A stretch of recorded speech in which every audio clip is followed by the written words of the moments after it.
Unit digit. Unit digit का मतलब ही होता है लास्ट डिजिट। लास्ट डिजिट का मतलब होता है किसी संख्या को 5 से भाग करने पे, किसी संख्या को 10 से भाग करने पे जो रिमाइंडर आता है उसी को यूनिट डिजिट कहते हैं। ठीक है, अब जैसे ये सवाल दुर्गा जी पूछा गया ग्रुप डी 2022 में। अब इतने बड़े सवाल में मैं क्या दिमाग लगाऊं, आप ही मुझे बताइए।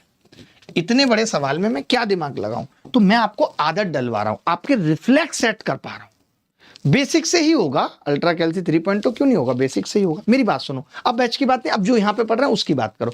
अब मैडम आप जवाब देना, और कोई मैं नहीं दूंगा।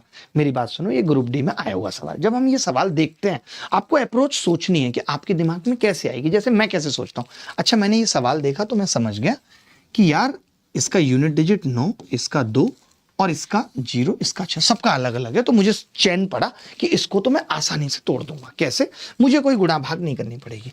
इससे पहले मैं एक छोटी सी बात आपको बता देता हूं। अभी आपने स्क्वायर तो सीख लिया था दुर्गा जी। अगर x प्लस 1/x किसी को a दिया हुआ है, देखिए आज लंबी क्लास चलेगी और तेज पढ़ाऊंगा। आप ये मत सोचना कि 2x पे बाद में कर लोगे, 2x पे ही पढ़ाऊंगा। पूरी क्लास करने के बाद आपको इतना कुछ सीखने को मिलेगा, आप सोच नहीं सकते। तो हम क्या करते हैं, जब आप x प्लस 1/x a दे रखा हो तो x की क्यूब प्लस 1/x की क्यूब बराबर होती है a की क्यूब माइनस 3a। पता है आप सबको? नहीं पता तो अभी जान लीजिए। कैसे? मैं स्क्वायर क्यूब कर देता हूं। इसकी क्यूब करूंगा x की क्यूब, इसकी क्यूब करूंगा 1/x की क्यूब प्लस 3 आएगा x into 1/x, x plus 1/x बराबर a की क्यूब। तो x और 1/x आपस में कट जाते हैं, क्या बचता है? माइनस 3। बहुत सिंपल है, कुछ भी नहीं है। अगर x माइनस 1/x दिया हुआ है और ये a के बराबर है, तब हम कहते हैं, मैं ये मान के चल रहा हूं कि ये छोटी छोटी चीजें आपको पता हैं, नहीं पता है तो सीख जाएंगे, बराबर a की क्यूब प्लस 3a। तो आपको आदत डालनी है, ये सब मैं आदत डलवाने आया हूं आपकी। अब इस सवाल को करना हो दुर्गा जी, तो जैसे मुझे पता चल गया कि यूनिट डिजिट से करना है, तो मैं इसको भूल जाऊंगा, केवल 2 को कंसीडर करूंगा। मुझे तो अब 4 से मतलब ही नहीं है। क्यों नहीं है? क्योंकि मुझे इस सवाल को यूनिट डिजिट से करना है, तो मुझे इससे मतलब नहीं। तो मैं समझ गया कि यार 2 की क्यूब होगी माइनस 3 गुणा 2, यही होगा। अब दुर्गा जी 2 दूनी 4 दूनी 8 में से 6 घटेगा, कितना आएगी यूनिट डिजिट? आपने कहा 2। 2 किसी ऑप्शन में आ रही है सी में, यही उत्तर है। आपको जब यूनिट डिजिट से पता लग जाए सवाल करना है, तो फिर यूनिट डिजिट को ही लेकर चलिए। उतना लोड मत उठाइए जीवन में जो आप साध नहीं सकते। 42 मुझसे नहीं सदेगा, नहीं सदेगा तो मैं यूनिट डिजिट को ही लेके चलूंगा और सवाल खत्म कर दूंगा। बोलो किसी को डाउट है तो बताओ नताशा जी।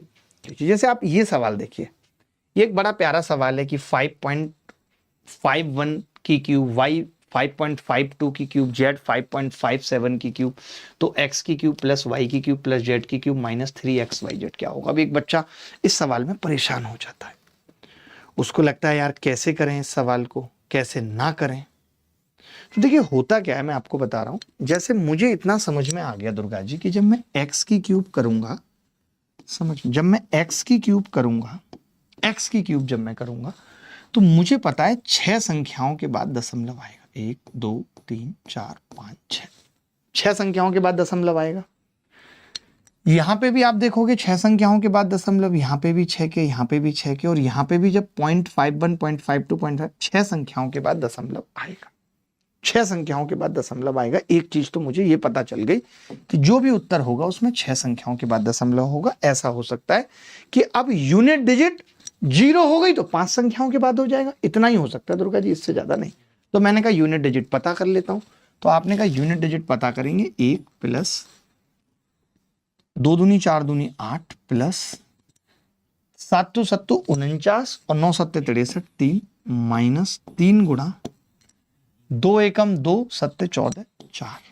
आपने कहा 8 और 1 9 और 3 12 का 2 माइनस 4 3 12 का 2। आपने कहा यूनिट डिजिट भी 0 आ रही है, यानी मैंने एक चीज और काट दी। मैंने कहा 5 के बाद दशमलव आएगा। तो मुझे देखा कि यार 5 के बाद दशमलव एक ही ऑप्शन में आ रहा है, यहां तो नहीं आ रहा 5 के बाद दशमलव, यहां। अब एक चीज हम और भी कह सकते थे यहां पे कि मैं ये देख रहा हूं ये सारी संख्याएं लगभग 5 के बराबर हैं, लगभग 5 के। तो 125 125 125 और ये 3 गुणा 125, यानी ये कट जाएगा, यानी लगभग उत्तर तो 0 के आसपास ही आ रहा है। जीरो के आसपास आ रहा है तो पहला दूसरा ये ऑप्शन नहीं हो सकते।